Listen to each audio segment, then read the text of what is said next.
സുഹൃത്തുക്കളെ, നമ്മൾ സിലിഗുരിയിൽ നിന്ന് ഡാർജിലിംഗ് പോണ വഴി കണ്ടൊരു കാഴ്ചയിട്ടത് ഞാൻ കണ്ട അടിപൊളി കാഴ്ചയല്ലേ. വേറൊരു കാഴ്ച കൂടി കാഴ്ച, ഒരു അടിപൊളി വേറൊരു കാഴ്ച കാണിച്ചു തരാം. ഗ്രാമീണ ഭംഗി എന്നൊക്കെ പറയില്ലേ, എങ്ങനെ സിലിഗുരിൻ്റെ അടുത്ത സ്ഥലമാണ്, 18 കിലോമീറ്റർ ഉള്ളു അവിടുന്ന് ഇങ്ങോട്ട്.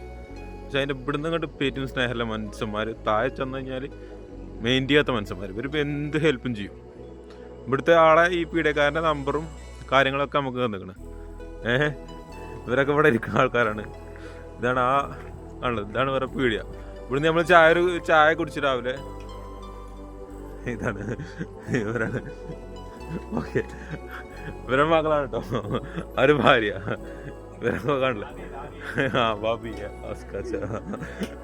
ബാബിയെ അപ്പൊ ഞാൻ താഴെ അവരെ വീടിന്റെ താഴെ കാണിച്ചു കേട്ടോ. ഭയങ്കര ചൊറുക്കുള്ള സ്ഥലമുണ്ട്, ഒരു ഇരിക്കുന്ന സ്ഥലം കേട്ടോ. ഭയങ്കര അടിപൊളി സ്ഥലം എന്ന് പറഞ്ഞാൽ ഭയങ്കര അടിപൊളി സ്ഥലം. ഭയങ്കര ചൊറുക്ക് തോന്നിയ സ്ഥലം. ചെരുപ്പ് പറ്റോ, ഒരു ചെരുപ്പ് കൂരി നല്ല വൃത്തിയുള്ള സ്ഥലമാണ്. നീ കണ്ടു കേട്ടോ. ഇവിടെ ഈ ഒരു രീതിയിലാണ് അവിടെ ഇരിക്കുന്നത് കേട്ടോ. അവിടുന്ന് ഇങ്ങനെ പുറത്തേക്ക് നോക്കുമ്പോ ഒരു കാഴ്ച ഉണ്ട് മക്കളെ. ലോകത്തെത്ര ആ സീറ്റിലൊക്കെ നമ്മൾ സ്വർഗം പോലെ തോന്നിക്കുന്ന സ്ഥലം. ഇങ്ങോട്ട് നോക്കി ഇത് കണ്ടിട്ട് നിങ്ങൾ ഓരോ ദിവസം കാഴ്ച കേട്ടോ. നമുക്ക് പറഞ്ഞാൽ വർഷത്തിൽ ഇപ്പൊ ഞാൻ ഫസ്റ്റായിട്ട് ലോകത്ത് ഫസ്റ്റായിട്ട് കാണും. ഇവിടുന്ന് ഇങ്ങനെ ഈ കാഴ്ചയാണ് ഫസ്റ്റ് ഇങ്ങനെ നമുക്ക് കാണാം.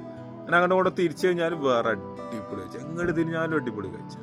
ഒരു കട്ടൻ ചായ കുടിച്ച് ഇങ്ങോട്ട് ഇവിടെ ഇരുന്ന് കഴിഞ്ഞാൽ ചൊറുക്കര. സുഹൃത്തുക്കളെ, ചായത്തോട്ടങ്ങൾ കണ്ടിട്ടുണ്ടോ? ഭയങ്കര ചൊറുക്കാണല്ലേ ചായത്തോട്ടങ്ങളുടെ ജീവിതം കണ്ടിട്ടില്ലല്ലോ. ഒരു മനുഷ്യൻ കാടോട്ട് പോയിക്കോട്ടോ. ആ മെഷീനാണോ പിന്നെ മനുഷ്യനാണോ സ്പീഡ് കൂടുതൽ? ഇതുപോലെ നിർത്താതെ വെട്ടത്ര. ഞാൻ കുറെ നേരം ഇവിടെ വന്നിരിക്കുന്നു. ഒരു 2 മിനിറ്റ് ഒരു വീഡിയോ വെച്ചാ അല്ലെങ്കിൽ വേറെ എന്തിനേലും ഒരു നിർത്തുന്നില്ല. അങ്ങനത്തെ മനുഷ്യന്മാർ ദിവസം എത്ര കൂലി അറിയോ? 250.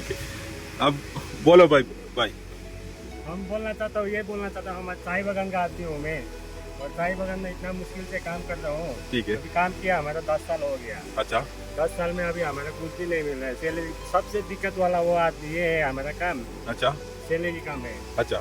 एक दिन में 230 रुपए मिलता है. अच्छा. कुछ काट करके नहीं कट किया तो 250 रुपए मिलता है. अच्छा. लेकिन आप लोग भी हमारा साथ दीजिए. आप लोग तो सब लोग चाय पीता होता है, बाहर भी जाता है, इंडिया में आता है चाय तो सब जगह पीता है, लेकिन हमारे साथ कोई भी नहीं देता है. हमारा सैलरी बहुत कम है. 250 रुपये सैलरी आप लोग को मिल गया तो आप लोग घर का गुजारा चलता है? नहीं चलता है ना, बहुत मुश्किल होता है.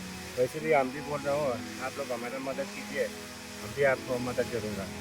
लेकिन अभी बोनस का टाइम भी आ रहा है, अभी बोनस भी नहीं मिलता है हमारा, बहुत मुश्किल से मिल रहा है. घर चलाने भी बहुत मुश्किल. हमारे 2 बेटा है घर में, 2 बेटे के 10 घर में कुछ भी नहीं होता है. कपड़ा सपड़ा कर रहा है, अपने खुद के लिए कपड़ा नहीं खरीदता हूँ मैं, हर साल नहीं खरीदता हूँ. बच्चे के लिए खरीदता हो, अपने सारा भी मानना पड़ता है, लेकिन अपने लिए कपड़ा कभी भी नहीं खरीदता हूँ. ठीक है, शुक्रिया भैया, थैंक यू. ഓല് പറയണേ പറഞ്ഞാൽ ഹിന്ദി ശരിക്കാരുടെ ആൾക്കാരൊന്ന് തർജ്ജമ ചെയ്ത് കൊടുക്കണം. ഇന്ത്യ ഒരു കാര്യം പറഞ്ഞുതരാം. ഓല് പറഞ്ഞാൽ 250 റുപ്യാണ് കൂലി ഇവിടെ കിട്ടുന്നത്. അതും കാരണം മെഷീൻ പോലെ ജോലി ചെയ്യണം.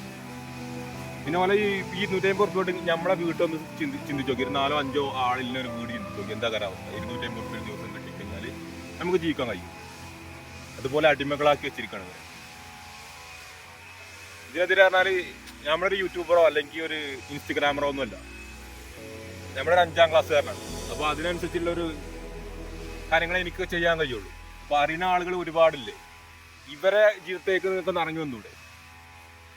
അപ്പൊ അറിയുന്ന ആൾക്കാരൊന്ന് തർജ്ജമ ചെയ്ത് കൊടുത്തിട്ടു എന്താണെന്ന് പറഞ്ഞ് സംസാരിക്കുന്നത്.